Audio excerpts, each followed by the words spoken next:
Assalamualaikum warahmatullahi wabarakatuh.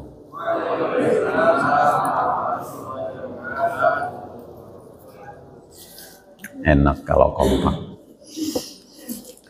Alhamdulillahilladzi hadana lidinil imani wal islam. Allahumma shalli wa sallim ala sayyidina Muhammadin sayyidil arabi wal ajam wa ala alihi wa ashabihi ya nabi'il ulumi wal hikam. Amma ba'du, qalu subhanaka la ilma lana illa ma 'allamtana innaka antal alimul hakim. Qala rabbi shrah li sadri wa yassir li amri wahlul 'uqdatam min lisani yafqahu qawli waj'alni waziran min ahli washdil lisani wahdi qalbi bihaqi nabika Muhammadin sallallahu alaihi wasallam. Ilahi anta maksudi wa ridhoka matlubi a'tini mahabbataka wa ridhoka wa ma'rifataka. Qala Allah ta'ala fi ayatihil karim, bismillahirrahmanirrahim. Ya ayyuhallazina amanu taqullaha haqqa tuqatih wa la tamutunna illa wa antum muslimun. Wa qala ta'ala aidan, yarfa'illahu allazina amanu minkum wallazina utul ilma darajah al-ayah. Wa qala an-nabiyyu sallallahu alaihi wasallam utlubul ilma walau bainaka wa bainal ilmi bahrun minan nar. Al-hadis wallahu a'lamu bimuradi. Hadratil mukarramun wal muhtaramun, para alimil ulama, para usatid, para jamaah, bapak-bapak, ibu-ibu, wabil khusus jamaah Masjid Nurul Iman yang dimuliakan Allah Subhanahu wa ta'ala. Alhamdulillah, syukur kita panjatkan kehadiran Allah, di mana pada pagi hari ini kita masih diberikan kesempatan oleh Allah untuk sama-sama hadir dalam rangka yaitu thalabul ilmi, menggugurkan kewajiban kita, karena ini bagian dari perintah Allah kita untuk berkumpul hadir di majlis ilmu. Maka sangat penting perlu saya sampaikan kepada jamaah, ibu, bapak hadirin, bahkan dibandingkan kewajiban dengan kesunahan, maka utamakan utamakan kewajiban. Contoh, misalkan kita punya kewajiban mengqadha sholat, bangun malam kita masih punya qadha sholat maghrib. Apakah harus didahulukan tahajud apa qadha? Maka yang didahulukan adalah kewajiban qadha maghrib. Walaupun di malam hari atau di tengah malam kita laksanakan qadha terlebih dahulu. Jadi jangan kita dahulukan sunnah, ya, kewajiban terlebih dahulu. Satu. Yang kedua, contoh, misalkan kita sedang melaksanakan kajian, kemudian datang waktu syuruk. Syuruk itu adalah sholat sunnah, ya, yang dilaksanakan ketika matahari mulai muncul, ya, syuruk itu, ya. Maka ketika kita melaksanakan kajian, dahulukanlah kajian daripada syuruk. Kalau masih ada waktu untuk melaksanakan syuruk, monggo kita laksanakan. Kalau tidak ada waktu, sambung dengan sholat duha, masih banyak. Itu yang penting, kita perlu kajian-kajian yang memang keutamaan-keutamaan di dalam ibadah seperti itu. Maka ini adalah satu hal kewajiban yang memang harus kita laksanakan bagi manusia yang bertakwa kepada Allah Subhanahu wa Ta'ala. Maka bersyukur pada pagi hari ini kita masih diberikan kesempatan oleh Allah untuk sama-sama hadir melaksanakan yaitu kewajiban kita. Dan banyak sekali waktu-waktu fadilah, waktu-waktu ijabah, di antaranya jauful lail, tengah malam, di waktu sholat, ya. Ada saatul ijabah. Kalau di kita itu ada saatul ijabah.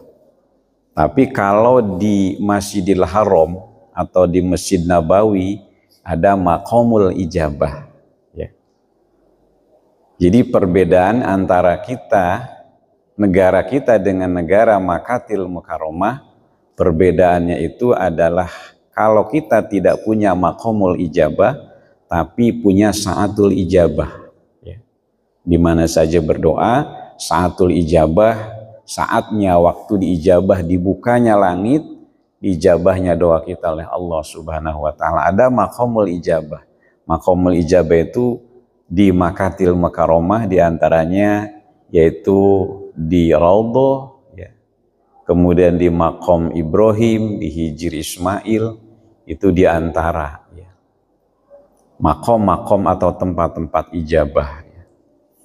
Maka perlu kita ketahui di antara saatul ijabah, jauh pulai tengah malam, kemudian bainal azan wal iqomah, di antara azan dan iqomah itu ada saatul ijabah. Maka ada jeda di antara azan dan iqomah, itu ada, kita diperintahkan untuk intija sebetulnya.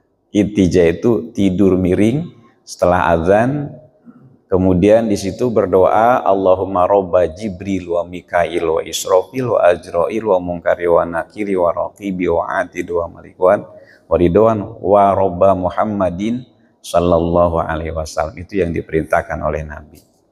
Kemudian kita berdoa ya Hayya Qayyum ya Badi as-samawati wal ard ya Dzal Jalali wal Ikram as'aluka ya as'aluka antunawwir qalbi binuri ma'rifatika ya Allah ya Allah ya Allah ya Arhamar Rahimin. Itu doa-doa yang memang diperintahkan oleh Nabi ya. Itu ada disebut dengan saatul ijabah. Doa itu artinya kita minta kepada Allah supaya diberikan cahaya hati kita dengan makrifat kepada Allah Subhanahu wa Ta'ala. Ternyata di situ hikmahnya sangat besar sekali ya. Terkecuali waktu yang sudah mepet ya. Kalau sewaktu sudah mepet seperti waktu antara bainal maghrib wal isya ya, di antara waktu maghrib ya, itu kan waktunya sebentar. Maka diikhtilafkan ulama qobliyahnya itu bisa dilaksanakan di waktu ba'diyah karena saking mepetnya waktu gitu. Itu di antara saatul ijabah yang memang perlu kita fahami dan kita ketahui ya, di antaranya bainal azan wal iqomat, kemudian di antara mimbar, di antara khutbah pertama dan khutbah kedua ada mimbar, ada khotib itu duduk, kemudian kita membaca sholawat atau membaca surat Al-Ikhlas. Di situ ada saatul ijabah ya, yang memang diperintahkan kita untuk berdoa kepada Allah Subhanahu wa Ta'ala ya.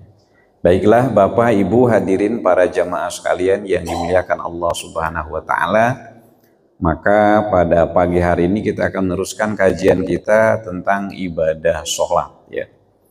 Jadi ternyata sholat itu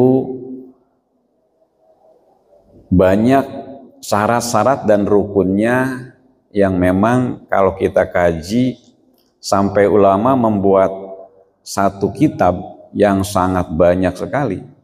Di antaranya I'anatul Thalibin saja sudah 4 jilid. Nah berarti begitu luasnya pemahaman-pemahaman yang membongkar isi kandungan Al-Quran. Pemahaman-pemahaman tentang ibadah, fikih. Maka insya Allah pada pagi hari ini kita akan melanjutkan materi pelajaran kita tentang rukun sholat. Bismillahirrahmanirrahim. Qala al-mu'allif rahimallahu wa nafa'ana bi ulumihi wa ta'lifihi fid dharain. Santai saja Bapak Ibu sambil menikmati tehnya ya. Jangan terlalu tegang, biasa ya. Saya juga nggak biasa nih duduk di atas, mohon maaf. Karena sudah disiapkan tempat ya. Apa boleh buat, saya harus duduk di sini gitu. Cuman ya mohon maaf, saya lebih tinggi dari Bapak Ibu ya duduknya ya. Bismillahirrahmanirrahim. Wasaminuha julusun bainahuma ay sajdataini walau fi naflin alal mu'tamadi. Yang bawa kitabnya monggo silahkan dibuka. Wasaminuha lan utawi kang kaping 8 ya arkanu shalah julusun bainahuma iku lungguh ing dalem antarane sajdatain. Ay sajdatain tegese ing dalem antarane sujud loro walau fi naflin lan sanajan iku tetep ing dalem salat sunah alal mu'tamadi ing atase kaul mu'tamad. Jadi kita kaji kemarin tentang sujud ya. Ibu, Bapak, ya kita sudah terangkan sedikit banyaknya tentang sujud. Kita sudah paham, ya apakah ingat atau tidak, ya insya Allah ya sedikit-sedikit. Mudah-mudahan kalau kita ulang-ulang, mudah-mudahan bisa ingat ya. Tentang syarat sahnya sujud sudah kita jelaskan. Nah, sekarang kita akan menginjak kepada rukun sholat yang ke-8 adalah julusun bainahuma, duduk di antara sujud dua. Berarti kalau bahasanya duduk di antara sujud dua, sujud pertama kemudian bangun, itu namanya duduk di antara sujud dua. Ya. Nah itu termasuk bagian daripada kewajiban di dalam melaksanakan sholat. Masuk kepada rukun sholat ya. Maka perlu kita perhatikan ya bagaimana cara duduknya walau finaflin alal mutamad, walaupun itu sholatnya sholat sunnah ya, walaupun sholatnya sholat sunnah, sholat qobliyah, ba'diyah atau sholat tahajud, sholat witir, termasuk itu adalah kewajiban di dalam sholat. Alal mu'tamadi menurut kaul mu'tamad. Kaul mu'tamad itu kaul yang sahih. Ittifaq ulama bahwa duduk di antara dua sujud adalah merupakan bagian daripada rukun sholat.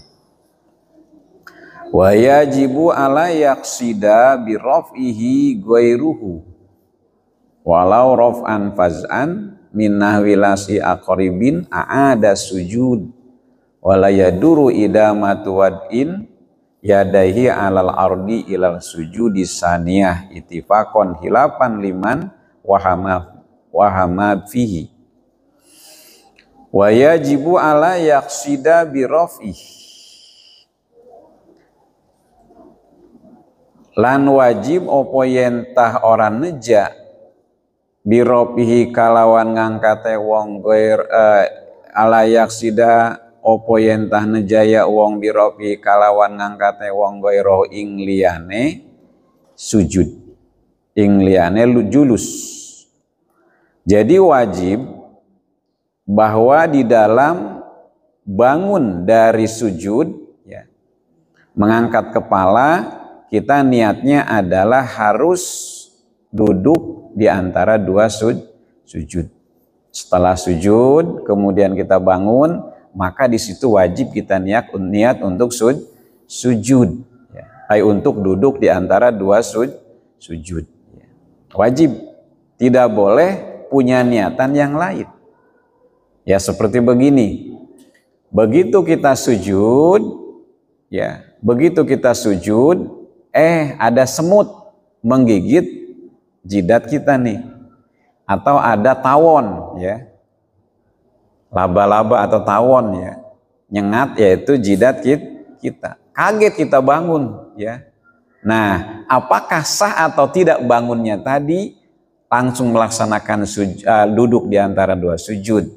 Maka diterangkan Falau rofa'a faz'an minah wilas aqaribin aada sujuda. Maka apabila kita sujud kemudian bangunnya itu niatnya bukan karena kita mau duduk di antara dua sujud, tapi bangunnya itu karena disengat oleh tawon, ya. Tawon ya Bu ya. Saya mah taunya tawon ya. Atau lebah. Lebah ya. Tawon itu bahasa Sunda sebenarnya. Lebah ya.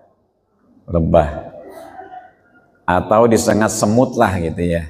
Kaget kita. Begitu sujud, cetet gitu kan, bangun. Apakah boleh kita langsung duduk di antara dua sujud? Falau rofa'a faz'an. Sampai ke sini ulama memberikan ibarat ya. Berarti ini dialami oleh ulama, dialami oleh kita ya. Apabila kita sujud kemudian tersengat oleh semut atau lebah, maka ada sujud, maka sujudnya kita balik lagi untuk melaksanakan sujud. Jadi tidak boleh kita harus duduk di antara dua sujud. Jadi duduk di antara dua sujud karena tersengat lebah tadi itu tidak sah ya. Maka kalau tidak sah berarti harus diulang lagi. Begitu kita bangun kaget gitu ya, bangun kaget kemudian harus sujud lagi. Setelah sujud kemudian barulah kita bangun untuk melaksanakan duduk di antara dua sujud. Paham ya Pak ya? Wala yaduru idamatu wadin yadaihi ala ardi ila sajdati saniyati itifakon hilapan liman wahama fihi. Nah sekarang permasalahannya begini. Nah kita duduk di antara dua sujud ya, itu wajib. Monggo duduknya mau duduk iftiros, mau duduk tawaruk, mau duduk tarobu, atau duduk tasasul ya. Ada 4 itu duduk tasasul. Duduk dibolehkan di dalam sholat ya. Cuman ada yang sunnah duduk ya. Maka di dalam duduk di antara dua sujud itu sunnah duduknya itu adalah harus duduk iftiros ya. Duduk iftiros itu duduk tahiyat awal, duduk iftiros. Misal prakteknya Bapak Ibu sudah paham lah iftiros. Kalau tawaruk itu duduk ketika kita tahiyat akhir ya, itu duduk tawaruk ya. Kalau duduk iftiros itu duduk di antara duduk tahiyat awal, itu duduk iftiros ya. Itu kesunahannya. Maka di dalam melaksanakan duduk di antara dua sujud disunahkan adalah duduk iftiros, duduk tahiyat awal disunahkan. Nah bagaimana kalau kita misalkan duduk tangannya ini tidak diletakkan, yaitu di paha kita ya, atau di dengkul kita, di atas dengkul, diletakkannya di bawah misalkan ya. Berhubung tangannya panjang gitu kan ya. Akhirnya enaknya di bawah, udahlah gitu kan. Apakah boleh ya? Apakah membatalkan sholat? Wala yadurru, maka tidak apa-apa. Idamatu wad iyadaihi, mendawamkan, meletakkan dua tangan di atas sejadah, tidak apa-apa ya. Baik di depan maupun di pinggir, nggak apa-apa ya.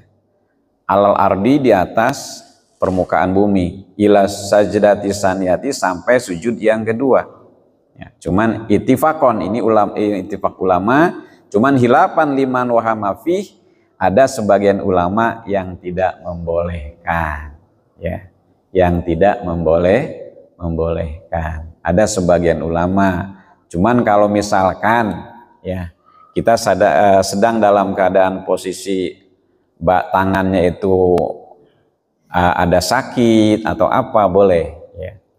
Tapi kalau tidak sakit maka disunahkan harus diletakkan di atas dengkul. Karena ikhtilaf ulama. Kalau diikhtilafkan ulama ya, kalau diikhtilafkan ulama maka yang lebih kuat adalah ulama yang pertama, muktamadnya adalah letakkanlah di atas lutut ya, di sini kebiasaannya. Itu mah beda sholatnya ya. Ketika duduk di antara dua sujud kok tangannya di bawah aja gitu kan. Monggo silahkan boleh. Mungkin lagi sakit tangannya ya. Kita husnuzon aja. Mungkin lagi sakit tangannya mau ditaruh di atas nggak kuat misalkan ya. Ditaruh di lutut. Tuh, monggo silahkan ya. Tidak dilarang. Wala yaduru, tidak mandor. Cuman utamanya kesunahannya itu letakkan di atas lutut ya. Paham Ibu ya? Kalau nggak paham nanti insya Allah ya, setelah ini kita ngobrol. Walayatuluhu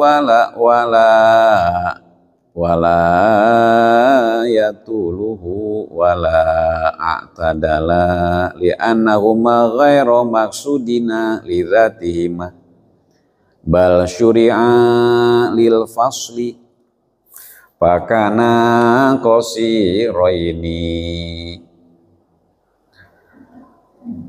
Wala yatuluhu wala i'tidala wala yatuluhu wala i'tidalan li'annahuma ghairu maksudina lidzatihima. Nah, duduk di antara dua sujud, Ibu Bapak perlu kita pahami, itu adalah rukun qasir. Tahu rukun qasir? Rukun yang pendek.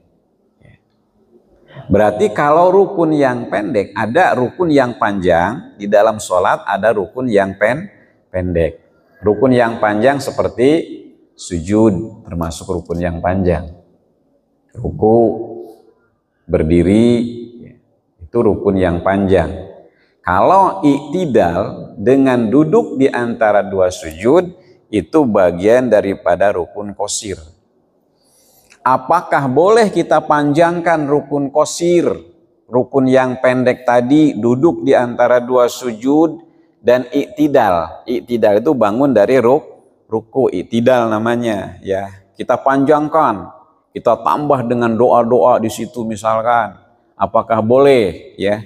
Nah, di sini ulama menjelaskan wala yatuluhu wala i'tidalan li'annahuma ghairi maksudain. Jadi tidak boleh kita memanjangkan rukun yang qasir seperti duduk di antara dua sujud ya, atau i'tidal, itu tidak boleh dipanjangkan. Artinya tidak boleh ditambah-tambah yang lain lah. Lidzatim bal suri alil fasli, akan tetapi dua rukun qasir ini yaitu i'tidal dengan duduk di antara dua sujud itu cuman hanya pemisah. Ya, cuman hanya pemisah di antara sujud pertama dan sujud kedua, ya.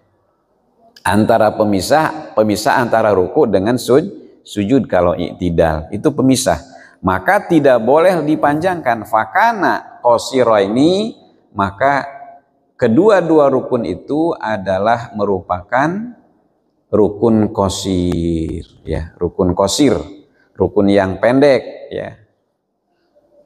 Itu tidak boleh